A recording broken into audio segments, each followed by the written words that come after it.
at the board level, and then the budget goes a couple of places.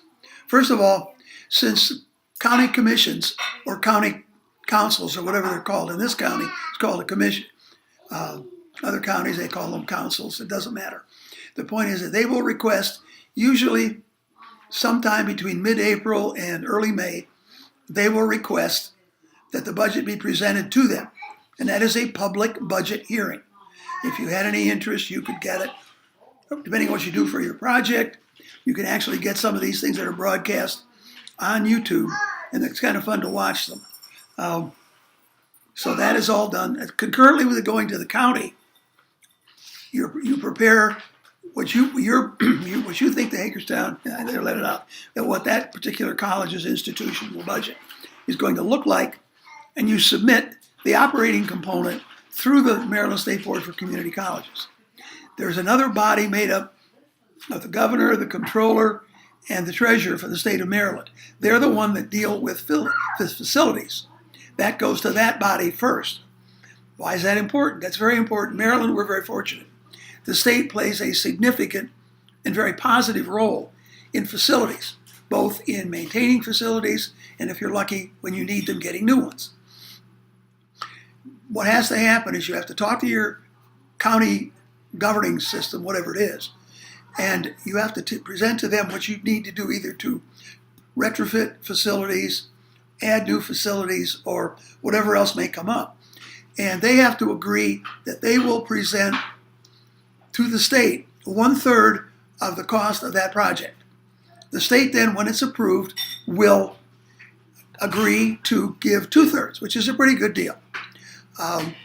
It's a longer sounding procedure than that, because you submit and you get on the list, and then you can sometimes be on that list. You're usually not on that list more than 2 years, sometimes 3, and then you'll get planning money, and the county has to put up 1/3 of that. The state puts up 2/3, and then when the planning report is given to the staff of that body I mentioned, they will say, okay, you've met your standard there. Now you can go ahead and start drawing down capital. It's usually drawn down in a 2 to 3 year period. So the budgeting at its longest for facilities is usually 5 years. But if that can be kind of sticky, if you got a very large growth period, or as one of our community colleges, in the state did some years ago, they had a terrible snowstorm, and the entire roof of their physical education facility, which was a very large one, caved in. So they had to go somewhere to get money, and it turned out the state had to step in kind of off the record of what happens. Okay, so that proceeds, and then there becomes an interesting political game that gets played. And that political game basically is that the counties in general do not respond until they see what action the state is going to take. Now, we have what we refer to lovingly, I'm being sarcastic, as a 90-day wonder, starting with usually the first complete week in January through to the end of the first complete week in April. Should be about 90 days in there. The state legislature meets. The governor has given them a budget to play with, and they have to argue with him as to whether that's all that's going to be there. They have the right to move some of it around. And the community college funding system, it's a good place for me to talk about that. Basically, it is a protected system in the sense that you should by now be familiar with the term FTE, full-time equated student. That is usually, if you're talking about credit, that is 30 credit hours. You take all the credit hours generated in a given fiscal year and divide it by 30. That's an FTE, and you get a certain amount of money per FTE. Now, for the community services, continuing education, adult education part, they have a very long, convoluted formula. But if you boil it down, it is exactly the same funding formula that you have for the traditional credit degree-oriented programming. So that's kind of interesting. But then that's not the only place that money comes in. You have, for example, as I said, it's drawn across 4 units of 4. The bottom unit, the 13, 14, 15, and 16, get a little bit of extra money because there are certain constant courses that everybody has. And if you're a very small institution, as a number of them are, and the school we're talking about is, you need those extra funds for those recurring costs that are the same everywhere. That you don't have any control over those. One of the most difficult ones to deal with, of course, is health insurance for the professional staff, all the staff really of the college. That's one. We never quite know what electricity is going to run, so we have to guesstimate. And then because those costs become somewhat constant, we have to be given some extra money to do that. So then sometimes, usually, we like to get it if we can. We like to get it before July 1st because that's when we're supposed to start paying people. That's when, if you got a cost of living, or not only cost of living, but also an adjustment upward, some of your people got promoted, you need to pay them money. And until the state and the county come through, that's not easy to do. Okay, then following that particular activity, you have to look again. Remember what I said, they're dealing with basically 2 fiscal years. The county and the state are the same, but the Fed is different. So if you have some things that you expect to get from the state, excuse me, I didn't mean that, come from the federal government, and they don't, or they're cut below what you thought you were going to get, then you have to go back and find out, are you going to delete some of that? Or are you going to go to the state and say, you said this was important, we can put up a certain amount of the money, but you'll have to replace what the Fed didn't do. That becomes another very interesting. If you don't like politics, don't go into senior administration in community colleges, because you play far more politics than you probably ever thought you could in your life. Now, let's get into a little bit more of the important stuff. I'm running not too far off. I don't like to make you look at my talking face for too long. The best way that every president I've ever worked for has called the budget, he says, remember, or she said, remember that the budget is a living document. And it is. You are blessed since the days of computers. I'm old, as you can tell by looking at me. I started in this business before we really had computers at the individual level. But now, when I was the chief instructional officer at this college, and I could look at the budget in the morning when I came to work. I could look at it before I left in the evening, and I could see if there had been any changes. The systems they're using are that sophisticated. So you're constantly following that. And the president's cabinet meets weekly, and I can guarantee you, having gone to those under 3 presidents, that basically at least a third of every one of those meetings across the entire year is budget. And from probably December through the 1st of May, more than half of that is given over to budget. So you're constantly talking about it. What do we be talking about?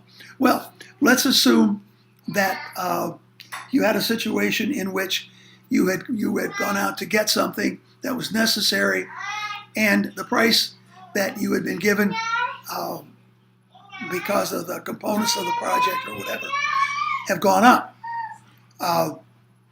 And then you have to find out where within the existing budget are we going to reallocate funds.